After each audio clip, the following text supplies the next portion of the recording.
Diyan po naman sa Jose Abansando sa atin dating pong sukarloob. Yeah, Ted, ang proof dyan ng pagmamahal kay Tita Cory is usually when you declare a holiday, the students go to the malls at pero ngayon the students went to the pag-aalay. So, ganun katindi ang epekto. Pati sa kabataan, yun yung magandang makita. I think it's educational for them. Parang walk through history. Right. Dahil ito'y nababasa lamang siguro nila sa kanilang mga libro na bagong limbag pa lamang. Itong nakaraang dekada pa lamang siguro yan na naisalin sa history books. Pero ngayon nakikita nila ang parang silip sa nangyari noong 1986. Saka, di ba nga, sabi nila, mga pinipila doon sa Lasal, pamilya.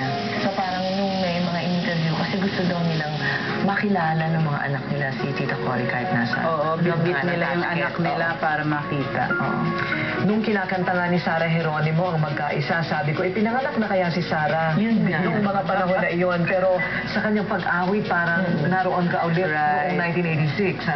At napakaganda ng naging misa kanina sa pamamagitan din ng mga artists na nandoon. Yun na rin siguro yung para maramdaman ng generation na hindi naka-experience noon on hand. Ngayon, they're experiencing it again and it's the same fervor, it's the same passion, even more. So, it's true. Di ba?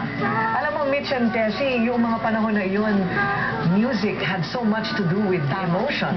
Yun kasi ang way of expressing. Yes, oo. Talaga nakadagdag yun, Tsaka talaga yung bayan ko, talaga naiyak ulit ako kanina nung kinakanta ni Lea Salonga. Kasi yun na yun ang ginanta ni Freddy Aguilar nung nakalisa na ang Marcoses. Pagkatapos sinabing, wala na sila, malaya na tayo, sabay kanta.